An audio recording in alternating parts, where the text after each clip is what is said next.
Hello and welcome to another episode of Boundless Body Radio. I'm your host, Casey Ruff, and today we have another excellent guest to introduce to you now. Dr. Stuart Phillips is a professor of kinesiology and a Tier 1 Canada Research Chair in Skeletal Muscle Health and Aging. He attended McMaster University, where he currently teaches, and got his PhD from the University of Waterloo in 1995. In his distinguished career, he has established himself as a world-renowned expert in protein synthesis, muscle building, and sarcopenia, and has published literally hundreds of peer-reviewed papers on those topics. He has won several awards for his excellent research from numerous agencies, including his own university. He has made countless appearances and presentations all over the world and has conducted many interviews, including this one here today on Boundless Body Radio. And we are so grateful for Professor Stuart Phillips and his work and everything he has added to the research about protein and muscle building. Professor Phillips, welcome to the show. Thanks for having me on the show, Casey. It's a real pleasure. Absolutely. It's an honor to host you. And I wanted to start out today where I normally conclude my interviews by talking about your book, your website, the 12-day program, the 30-day program that you have available for sale. Tell us about the things that you are selling.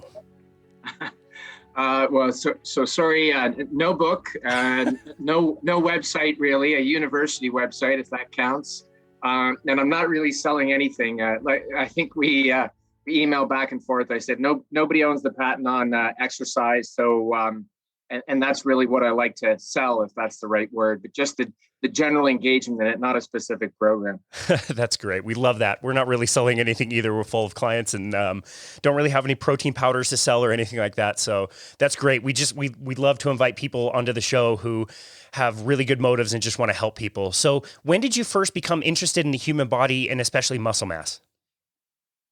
Yeah, so I did my undergrad in biochemistry, actually, but I was a varsity athlete my entire time at McMaster, as you mentioned, and I was a rugby player for the most part. But any sport that involved rapid speeds and running into other people, so if it was football, if it was rugby, ice hockey, those were my sports.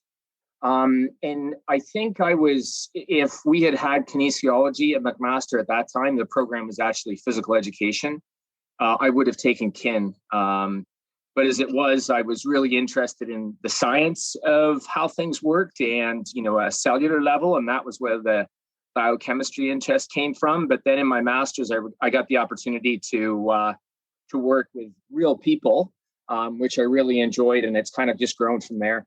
Wow, so cool. I think I would prefer hockey over rugby because I get to wear a helmet when I play hockey, not necessarily when you play rugby.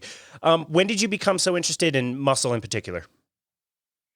Yeah, so during my master's degree, I ran into a person who's been a real mentor and a good friend and colleague still to this day, Mark Tarnopolsky, who was interested in protein turnover. And the time we spent together and doing the projects that we did, he kind of grew my interest in muscle. He's actually an MD as well as a PhD, and his particular interest is in skeletal muscle. And I guess he just galvanized my interest in it. And then its application to athletic populations was sort of the start of my love affair with the tissue itself. So for somebody who's not a bodybuilder, maybe they're not an athlete, why is muscle mass so important? I think this is, I think that's a little bit overlooked. Yeah, I mean, I think as a tissue, most people appreciate its role, obviously, primarily in locomotion. So disorders of muscle that manifest in, the inability to be able to move around, clearly everybody recognizes how important it is. But the roles that we preach for skeletal muscle extend beyond that. And, so if you are able-bodied and have active skeletal muscle mass, then it's the biggest contributor to our resting metabolic rate. So it's really, when you boil down the energy we expend in a given day, it's from skeletal muscle, mostly by virtue of its mass. And it's also a significant site of glucose uptake. So it controls blood glucose or blood sugar. And it's also a significant oxidation site for blood lipids as well. So it's a very metabolically active organ, although most people just recognize its role, obviously, in locomotion. But we think it plays an important role in metabolism and a lot of other issues, particularly with aging as well. Yeah, I spent many, many years measuring people's metabolism using a metabolic cart, and can definitely vouch for that. The more muscle mass you have, the more calories you're burning. Can you maybe elaborate on why that's so important for most people to understand? Yeah, I think, for active people, it's maybe a little less apparent that if you put a box around yourself and you measured the energy that you expended in a given day, most people, the biggest single contributor to their energy expenditure is what we refer to as your resting energy expenditure, and that's really the energy that you would need to just sustain, daily life. And your skeletal muscle, particularly if you're active, is a substantial contributor to that. Obviously, the more active you are, you're adding what we call activity expenditure. But for most people, when we talk about quote unquote basal metabolic rate or resting metabolic rate, that's largely a function of two tissues. Muscle is the big one, mostly, again, I said by virtue of its mass, and liver as well, only because it's, very highly metabolically active. So, okay, that's very well explained. And a lot of people that I would see working out at the gym would be really thrilled when they would jump onto a treadmill and they would run, and they would burn 500 calories and feel really proud that they got a good workout in. And, it was a good workout, and that's fine. But what I would try to explain to them is I don't really care whether you come in and burn 500 calories on the treadmill. What if I can just teach you to burn 500 calories every single day, more than you currently do, just being you? Like, isn't that more important? Yeah, I mean, I think the analogy you're using, and the one that when I convey these principles to the students I teach, is to say is that, the calorie burn on the treadmill is like coming into the room and turning up the thermostat, 5 degrees for X number of however many minutes you're on the treadmill, and then turning it back down. Whereas, resistance exercise, weightlifting, if you can improve it's almost like the size of the furnace. And then there's a little bit of what's called, excess post-exercise oxygen consumption, or EPOC. A lot of people shorten it to. That is actually turned up a little bit more with resistance training. And so it's as if you've nudged the thermostat up about half a degree, and you think, well, that's not such a big deal, but it's nudged up half a degree for 24 hours for probably 3 or 4 days after you've done a workout. So that's a significant burn that's more of a chronic rather than an acute calorie burn. Wow. Yeah. I just think of all the chronic, like, over exercisers who do way too much cardio for what they think they need. And they're cold and they're hungry and they just aren't burning any calories and can't lose weight, can't lose fat, just, thinking about food all the time. It's such a difficult thing to get past. You mentioned strength training. Is that the most valuable form of exercise in your opinion? Well, I think it would be fair to say, and I have a good friend and colleague at McMaster University named Dr. Martin Gabala, and he's championed these sort of very short HIIT workouts. And, between the two of us, we came up with a series that's actually a free series that people can take online through Coursera, called Hacking Exercise for Health.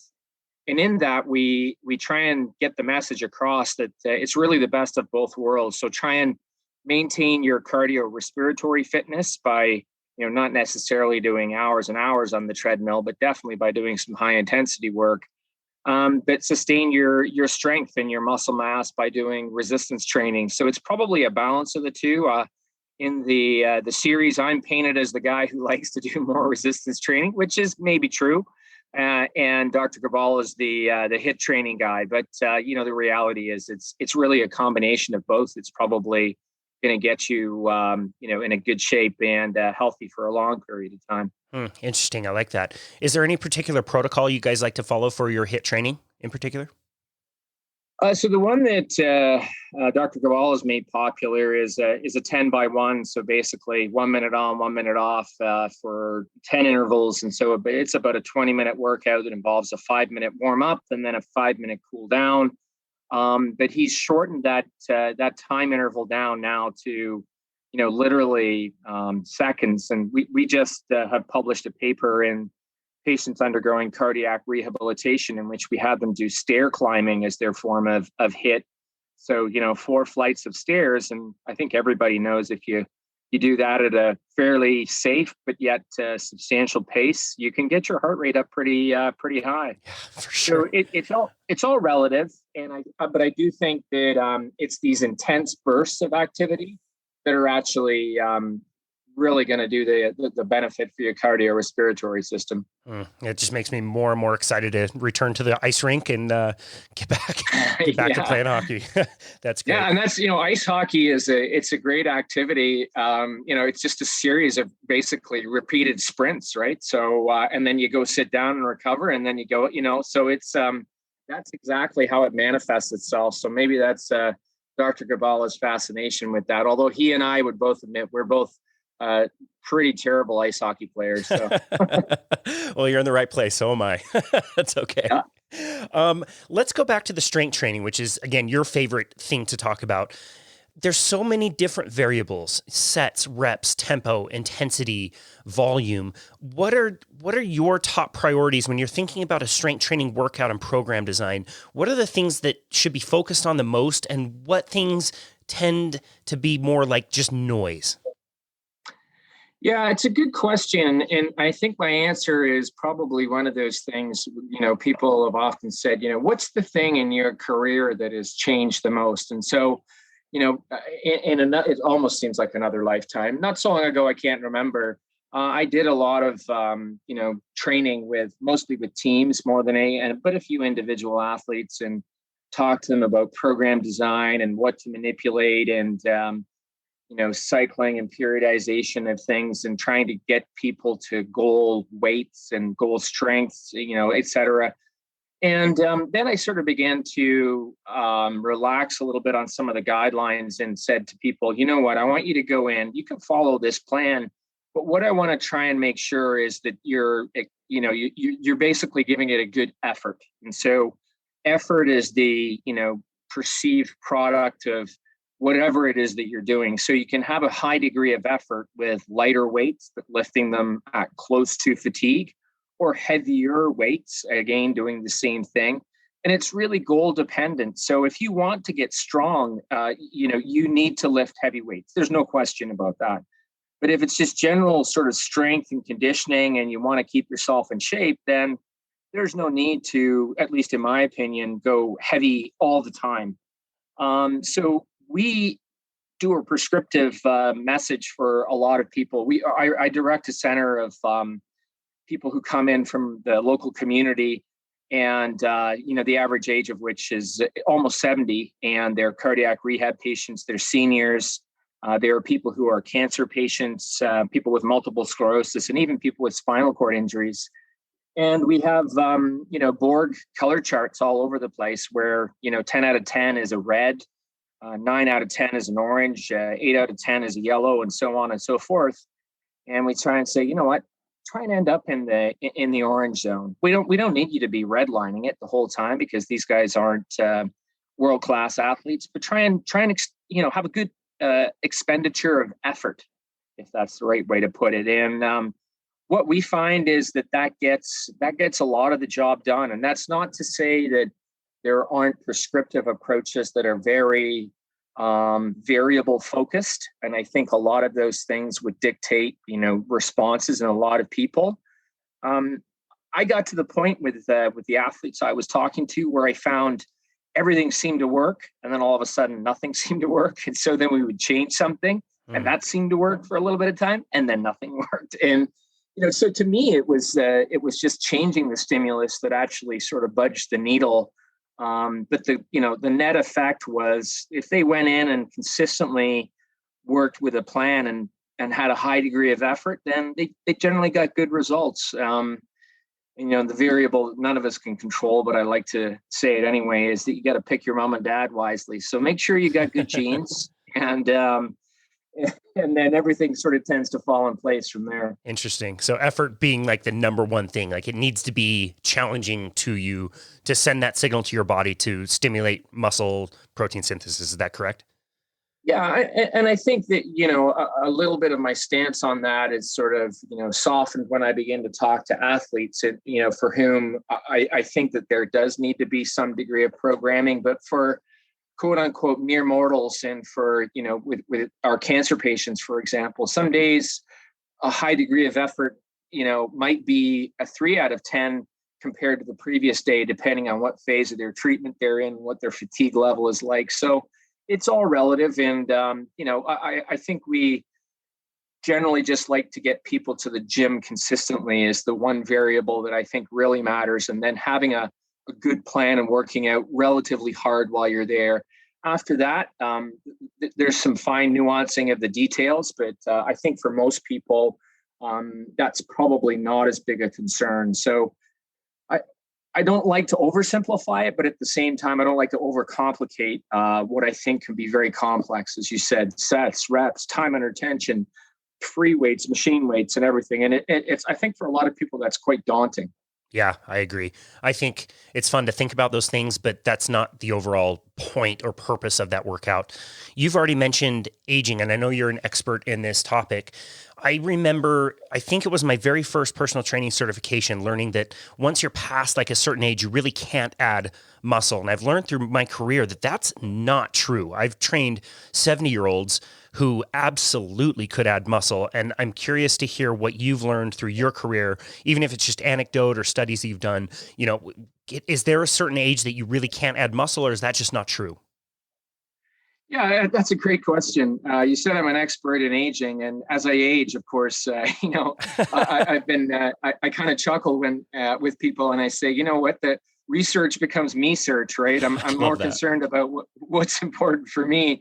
But I would say, as like the first sort of, I would say half to 2/3 of my career was spent really looking at what happens in young people, and then as time has gone on, and assuming the directorship of the center that I have, it's made me more interested in what it takes for somebody to, quote unquote, successfully age. And definitely exercise and physical activity is a huge part of that. So, from my perspective, and not just our work, but surveying the rest of the literature around there, you're entirely correct. I don't think there's an age where gaining muscle is impossible. I think it does begin to slow down, and I would sort of say maybe into your 80s. It's not necessarily adding muscle. You can definitely make somebody stronger and more physically mobile, but I'm not sure that it's a function of gaining mass. And so I think that probably there are some people that can gain in their 80s and maybe even a little bit later in their life.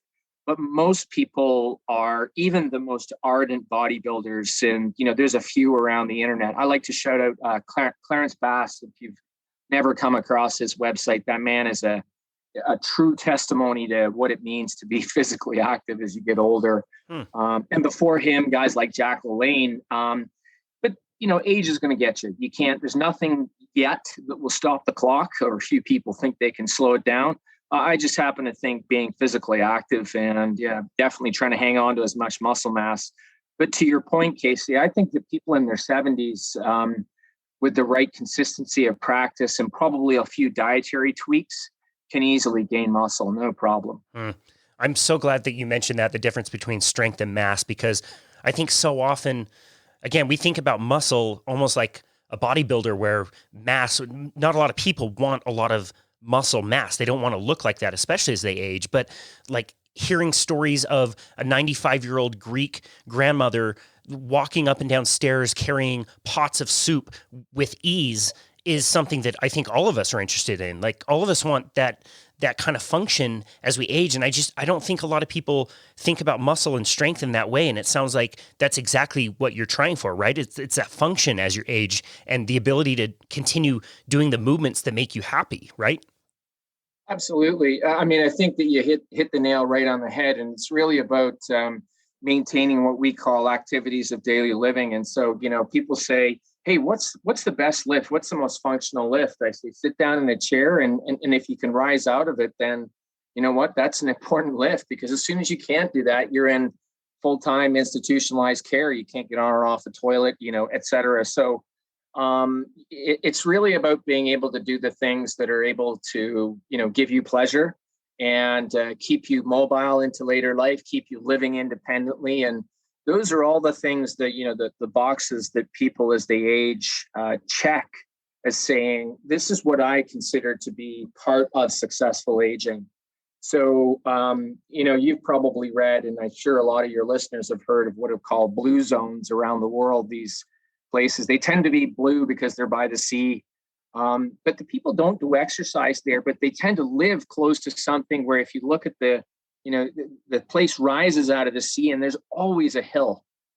And so I just imagine these old people walking up and down the hill all the time. And I think, well, that's how they get their exercise. So to your point about, the 98-year-old Greek grandmother that's carting stuff up and down a hill, she's been doing HIIT workouts her entire life, probably. Wow. Yeah, I've never considered the hill portion of the blue zones. That's super interesting and a really good point. Wow, that's way interesting. Yeah, I think most people as they age, they just want to play with their grandkids. They want to have a good time. A lot of those blue zones are very social and, have community and so much importance there. But yeah, if you can't walk to the place where you can be social with other people, you're going to be missing out on what makes life so awesome. That's great. Yeah, I agree. And it's really important. You mentioned, the community, and that's the other piece that I'm beginning to appreciate. And, the pandemic has sort of opened that up to, the importance of connecting with older people and making sure that they have somebody that they can talk to. And, the degree of what's called social isolation has really been, I think, a tough thing for older people to manage. And it does highlight that you need to have a community of friends and people that care about you and take care of you and pick you up when you're down, and whether that's your church, your faith, or something else. It's a huge part of it, and those blue zones all have that, as well as physical activity, and they tend to eat fairly well as well. So that's right. Yeah, that's such a great point. I'm glad you brought up the pandemic, and yes, it has been a very, very tough time. I think back a year ago, I was working at a gym, and now I'm not. And I would have told you a year ago that if you don't have access to machines and equipment and all this stuff, that you wouldn't be very good at like maintaining muscle mass. And this year has kind of forced us out and made us be a little bit more creative. And I'm curious to hear like your experience in during the pandemic. What equipment do you feel like is needed for somebody who wants to maintain and maybe even build muscle mass? Do they need access to a gym, or can they do it without? Yeah, it's a good question. A lot of people, there was a lot of activity on social media when the pandemic sort of first forced a series of lockdowns, and gyms closed and access to them became really difficult. And, for me too, it wasn't just, I do have a gym, quote unquote. It's my lab at the university, but the rules were basically, if you don't have to go in, don't go in. So I didn't. And so we turned our basement here into a quote unquote gym. It's probably got enough weight to keep me busy and busy enough. It's probably not as heavy as maybe some people might like, but I think between that and doing just body weight work, you can find a ton of workouts that, again, if you take them up to the right level of effort, can help you, if not necessarily gain, but sustain your strength and your muscle. I don't think, and again, I'll be able to check when we're allowed back to the research facility, but I don't think that I've lost any muscle, and I certainly haven't lost any strength. I know that. So, it's possible. And I think you have to be a little bit diligent about it, but it certainly doesn't require specialized equipment for sure. Yeah, we found the same thing. We did exactly the same thing. We ended up finishing our basement into our gym, and we have, we've got a barbell and a hex bar and a few weights, but, even just with some resistance bands or a TRX or suspension training, whatever, like you really can get at least adjacent to that kind of feeling of really pushing yourself and achieving that effort with what I would have considered a year ago insufficient equipment. So I agree. I think it requires a little bit of creativity, and it would be interesting to validate it, getting back and finding something to validate with. But I agree. I don't think a lot of people necessarily needed to lose a lot of strength in that time, and body weight can work really well. Let's turn a little bit to nutrition. Tell me a little bit about your research in protein synthesis and how that came about as well. Yeah, so again, coming all the way back to my master's degree and the work I did with Mark Tarnopolsky, he and I worked on using isotope labeled amino acids. These were stable isotopes, so non-radioactive. But and I realized and then when I went to do my PhD, I worked a little bit more in lipid and carbohydrate metabolism and a little bit of endurance type training. That I really, for some reason, was captivated by protein. There weren't as many people working in protein. It's still a relatively small field, and our interest has sort of grown from there. And then as the primary driver and substrate for skeletal muscle, it just fit in hand in glove. And so my interest grew. I did a postdoc down in Texas for almost 4 years with Bob Wolf. And then after that, it came back, and the faculty position has allowed me to explore that deeper and deeper. So our interest in that is really around the intersection between exercise and protein, or nutrition in general, but mostly protein, and their role as independent variables to be able to increase muscle, or maintain it. And we've tried to manipulate the system backwards and forwards and sideways to push that issue and understand what's going on. We've interviewed people who have focused more on the exercise. We've interviewed people who focus more on the nutrition. You seem to ride that line really well and understand that both are really important. Or is one more important than the other? Is exercise more important than nutrition and proper, protein intake, or vice versa? Yeah, great question. I always answer that, and I bring up one of my favorite successful agers and an icon as well, Jack LaLanne. And a great quote of his is that, exercise is king, nutrition is queen, and you put them together and you've got a kingdom. So I do think that exercise, sort of sits a little bit higher in the hierarchy. I think it's difficult without exercise to out nutrition, chronic disease and inactivity. But it's possible with exercise and attention to it alone. If, however, you neglect nutrition completely and you just, you don't eat well, and then your exercise gains and everything that you're going to make are going to be minimized. At the same time, if you eat well and you're relatively physically active, you're going to be okay. I just think everything gets a lot better when you have the two of them together.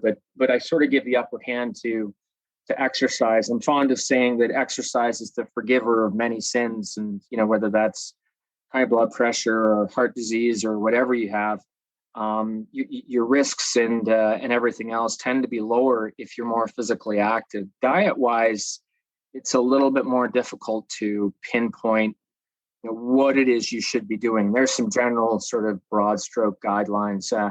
I try and stay out of the diet wars, to be honest with you. I think that there's a lot of ways to eat and stay healthy, but there's not a lot of ways to be the same if you're physically inactive. So be active is my message. Well, we're continuously disappointed with all of you experts on nutrition. We just want somebody to give us the exact answer of what everybody should do for nutrition, and nobody seems to be able to do it. And so we're left with seemingly no exact answers. The principles are so important, though. How do you think of, protein intake? What's a good recommendation that should be made for most people without really getting into the energy side of things, like you said? Yeah, so, the current recommended dietary allowance, or the RDA, sits at 0.8 grams of protein per kilo body weight per day. So that's about 0.3 grams per pound. So, in our opinion, that's too low. We consider that to be a real minimal intake, and people would do better to consume protein at probably twice that level. So around 1.6 grams of protein per kilo, or somewhere around 0.4, 0.5 grams per pound. Now, if you're looking to add muscle mass, if you're a physically active individual, if you're grinding out 4 or 5 workouts a week, then you could go up to, I would say, the sort of 1 gram per pound, or 2.2 grams per kilo, and you'd be fine. your body can digest a lot more of that. And I'm often asked about the per meal dose, which our lab is sort of quote unquote famous for saying is only about 20 grams. Although that's a little bit misinterpreted. You can eat way more protein than that, and you can digest way more protein than that. What you can't do is your body can't use it. So, it's not like fat or carbohydrate where you just store it away and then, break it down for later. You don't have a little bag of protein in your body anywhere. You have to use it during the time when you eat it, or it's not used. You pull the nitrogen off, you make urea, and you burn the rest of what's left. And so, we're fond of saying is that 2.2 or 1.6, whatever it is, somewhere in that range, grams of protein per kilo is the upper limit of really not what your body can digest and handle, but certainly what it can use. So you can eat, people have 2, 3, 4 times more than that, but you're just not getting anything back. So it's a series of diminishing returns. Interesting.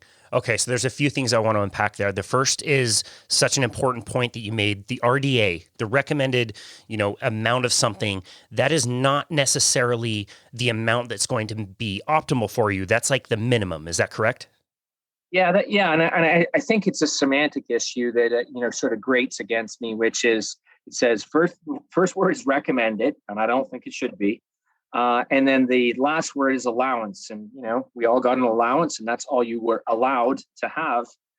So I think if people called it the MDI or the minimal dietary intake, I would be happy, and we could all live and nobody would really, really gripe too much about it. But to say it's recommended and that's all you're allowed, I think is the incorrect part. And yeah, it's a minimal intake in my estimation. Interesting. And then you also mentioned you're finding that 20 grams per meal is about right. There's a little bit of debate to that. I would have thought that number would have been like 30 to 40 grams. Can you comment a little bit about that? Yeah, that's, so all of this has come out of acute studies where we've measured muscle protein synthesis as the outcome and as the primary driver then of muscular growth. So we would freely acknowledge is that we haven't measured breakdown in those studies. And so we don't have the other side of the equation. And it's the net difference, obviously, between those two processes that is important. It probably is close to 30 grams. We saw no difference between 20 to 40 grams. So doubling the dose got us about an extra 11% in the response. And that's the hallmark of something that's pretty much saturated. Wow, that's it.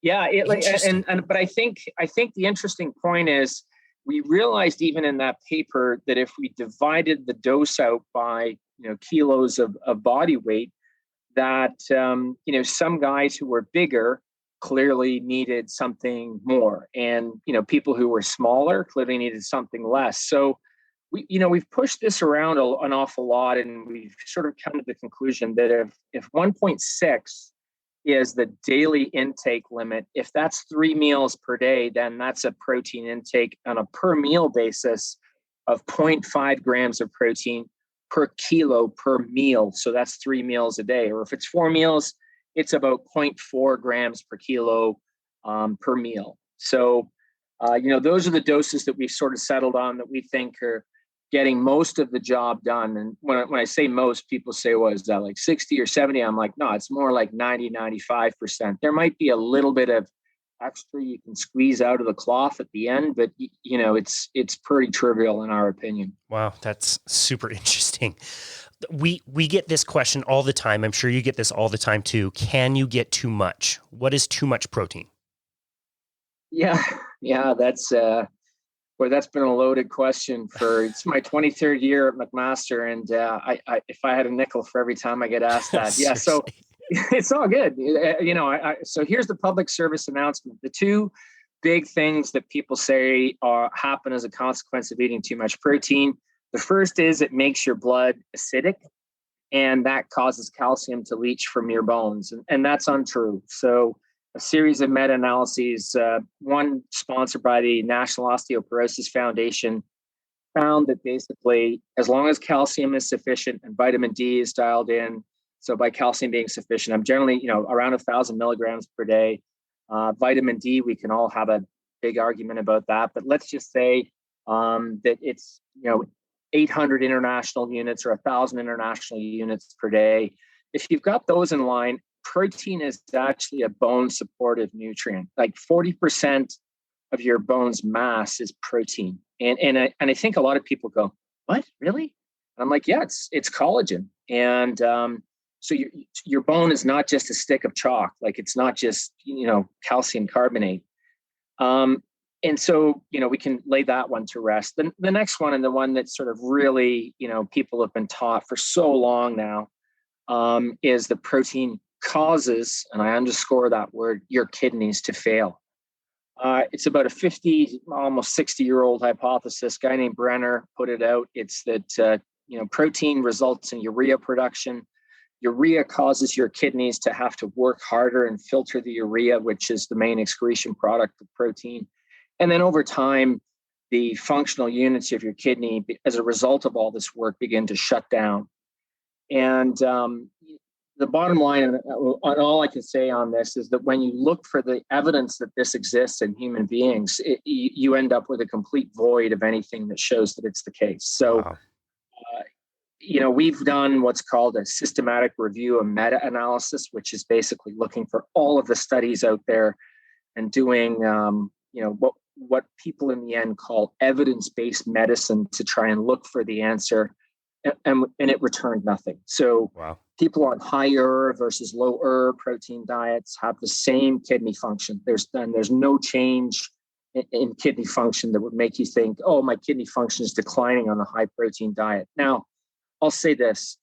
The observation that a lot of healthcare workers, MDs, dietitians, lots of different clinicians make is that people who have kidney failure are put on low protein diets to preserve their kidney function. And that's a truism, and it prolongs survival in most people.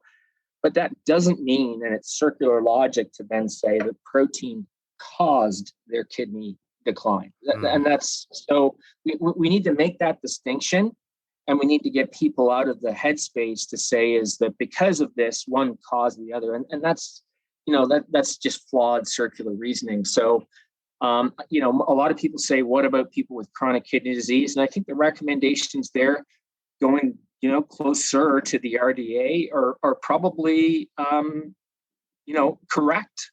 It does prolong survival, does keep your kidneys healthier. Again, stunningly enough, or not, maybe, you get those people to be physically active, and particularly to engage in resistance training, they do a hell of a lot better. And, so that's what I like to say is that if there's a potent anabolic stimulus, maybe we could forget about protein for those people and focus on the exercise. So, wow, that's such a great point. Yeah, how often do we do that in nutrition science? We see cholesterol at the scene of the crime and blame it for heart disease or something like that when that's not quite been proven. We're chasing the wrong thing and, misinterpreting causation and correlation. You also mentioned other uses of protein, and yeah, I think most people would be quite surprised to learn that 40% of your bones are protein. We use protein for lots of different things, not just muscle mass. And, when people think of, autophagy and fasting and things like that, they think they're going to waste away and waste muscle, but there's protein coming from lots of different places, including skin, including bone. Like there's lots of different uses for protein. It's just so important. Yeah, exactly. I mean, every, I think, organ and structure in our body, what gives it substance and what it's made of is protein. And, so if you don't get sufficient protein, then you're not only putting your muscle at risk, but if you're particularly if you're in a weight loss situation, you could put your bone at risk as well. So, I think it's important to bear in mind how the substrate is used. There are upper limits beyond which I would say, it's just a waste of your time to try and consume protein to believe that it's going to, give you some benefit. But I've met some athletes who say, well, if I'm going to choose a macronutrient to quote unquote overconsume, then protein's not a bad choice. And I have a hard time disagreeing with that as well. Yeah. I'll say I eat a lot less carbohydrate now than I did when I was younger because I did a lot more. But I'm not zero carb or by any means, I don't think low carb. I still enjoy bread, rice, pasta, but a lot less of it. Hmm. Interesting. So that's another thing that a lot of people say. Do you need carbohydrate to build muscle? Yeah, and that's a good one. I think, if you look at the overall diet, there's definitely carbohydrate in my diet, and I think in most athletes' diets, there's no question about that. But, do you need it? In other words, if you went on, zero carbohydrate, but you had protein and fat in there, then my answer would be no, you don't need it because insulin, which a lot of people say, oh, it stimulates protein synthesis. And I say, oh, well, clearly you've been reading, introductory biochem textbook. It does in tissues like your liver and other, splanchnic tissues, your intestines, for example, but it doesn't in muscle. So you'll need a small amount of insulin. And if you jack it up even higher, it, it doesn't do anything to protein synthesis. It does inhibit a little bit of protein breakdown, but I don't think that's a big deal. So do you need them? The short answer is no. I love that. So what about the difference in the source? So if I have a plant source, is that equal to an animal source, or is there a difference there? Yeah, good question. Pushed around for a lot of years. My answer on it is it changed. I'll be honest in that. Like, I don't think there's any question. The fundamental truism is that animal source proteins are higher quality than plant source proteins. So, and by quality, we mean, they're more easily digested. Their digestibility is higher. And their amino acid profile of all of the 20 amino acids, and particularly the 9 essentials that we need, tends to be better. So, dairy proteins, egg proteins, meat proteins are higher quality than plant-based proteins. The difference comes is when you have a lot of these plant protein isolates that you can get now. So soy is probably been around for the longest, but now you can get rice, you can get pea, you can get hemp, etc.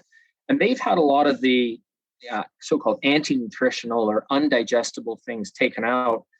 And you're really now then, it's boiled down to, what amino acids did this thing have?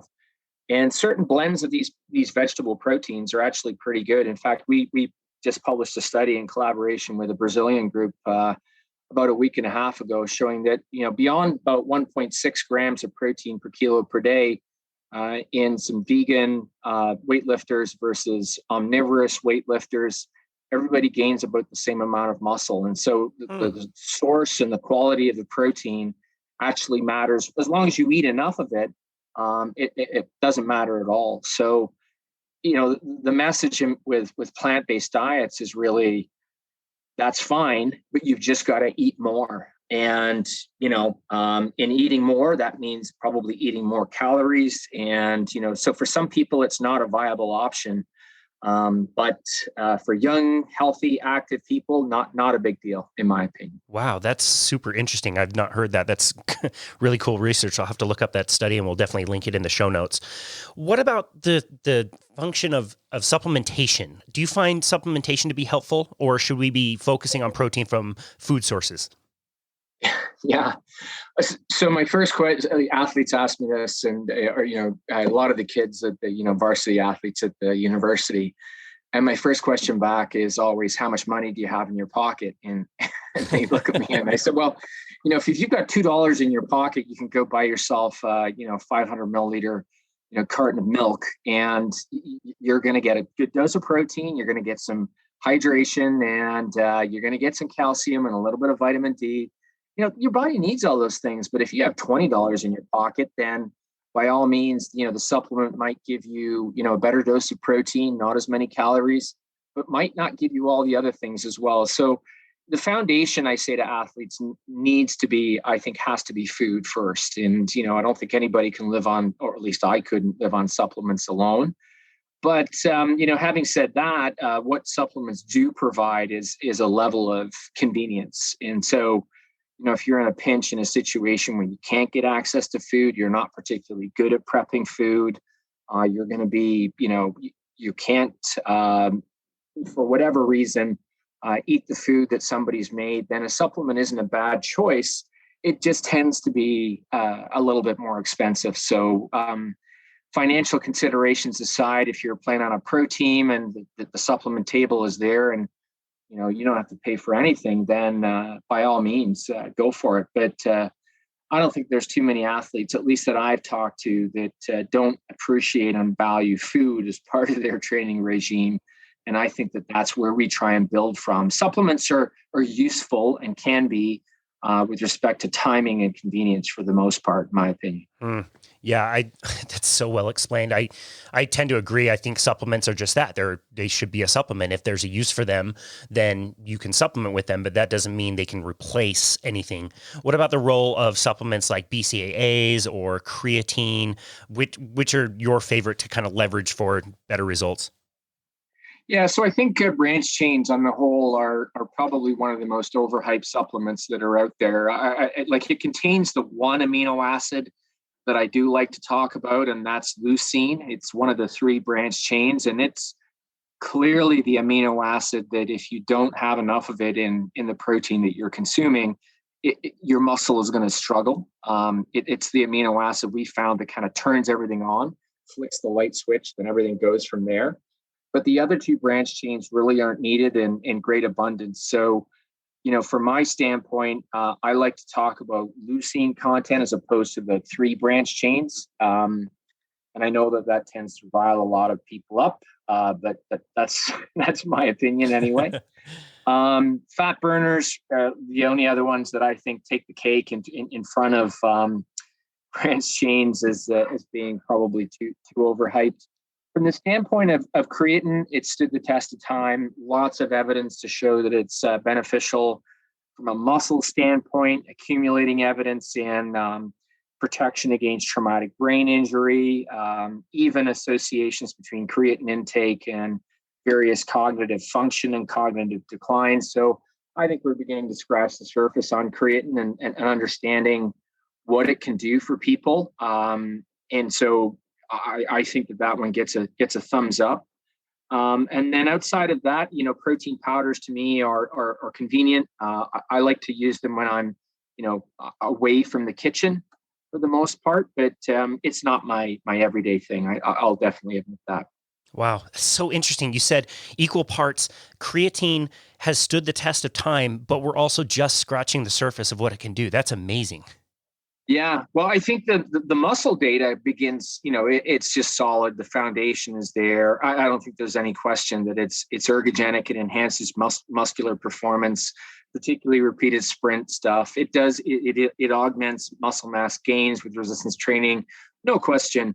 But the brain stuff and a lot of the other functions as well, I think we're now beginning to understand. And so that's going to be an interesting area of research for the next, I think, probably 5 or 10 years for sure. Wow, that's so cool. You've also done a lot of research on protein timing, and I think everybody knows. I mean, I used to wear a personal training uniform that would say on the back, like, you have a window of time that you need to go down to the cafe and buy a protein shake, or basically your entire workout is invalidated. Like, what's the importance of protein timing, especially after a strength training workout?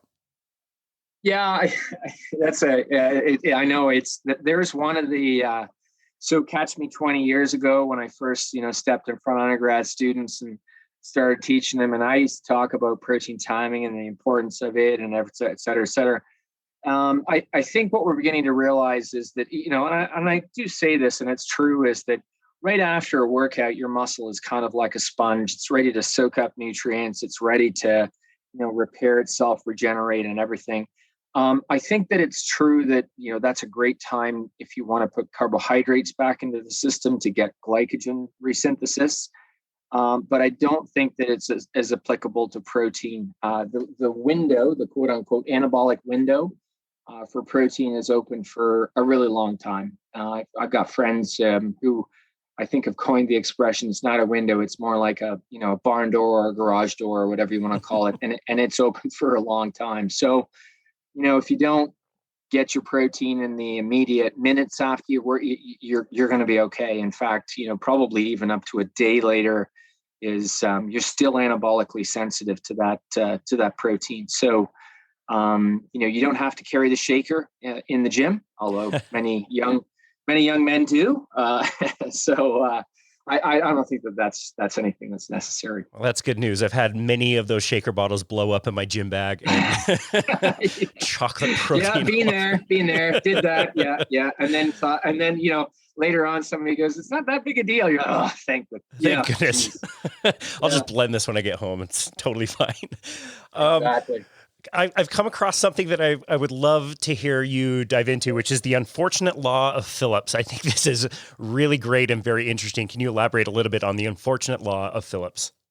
Well, I don't know if it's my law or anything, but I have two. The first is that the anecdote surrounding a particular nutritional practice or exercise practice is directly proportional in terms of the influence it has to the athlete that gives it. So, Tom Brady is, I don't think anybody can argue anymore, the greatest of all time in terms of a quarterback. Agreed. When Tom Brady talked about, avoidance of nightshade vegetables and drinking water to prevent sunburn, you just got to glaze over. But a lot of people were like, well, it works for Tom. And so, that's a prime example. And I hate to pick on Tom Brady because the man is clearly, even at the ripe old age of, what is he, 43 now? Yeah, something like that's crazy. It's insane, So, but, as I've said, I'm fond of saying on social media, Tom, just shut up and drop back in the pocket and pass. And we can all look back in awe. The only other law that I like to say is, if something sounds too good to be true, it probably is. And if it is too good to be true, then it's probably banned. And there are a few exceptions to the rule. And a lot of people say, what about creatine? I said, creatine it gives you a little edge, but it gives you an edge. That's what it gives you. It's not going to turn, to borrow a friend of mine, Trent Stellinger's phrase, it doesn't turn a nag into a thoroughbred. So it can turn a nag into a faster nag or a thoroughbred into a faster thoroughbred. But, you're never going to move a guy like me with very mediocre physiology up into the NHL or some professional league just by giving me creatine. Yeah, that's a really good point. I think so much of this, the way I explain it to people, is it's not necessarily easy, but it is simple. Like it's kind of like just a few steps. Like you need to stimulate your muscle. You need to push yourself to, what you call like a really hard effort or adjacent to failure.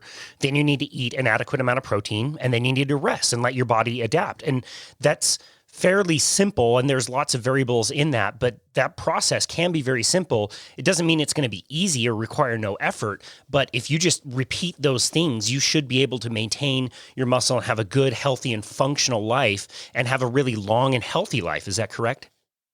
Yeah, no, you're spot on, Casey. Like I think that there are a lot of people out there who I have great respect for in the world of sort of personal training and social media influence, and the ones that stand the test of time and longevity understand that it's consistent practice of what you're just talking about that is really the winner in the end. So I spend quite a bit of time now talking to, I have three sons, the youngest of which is 16.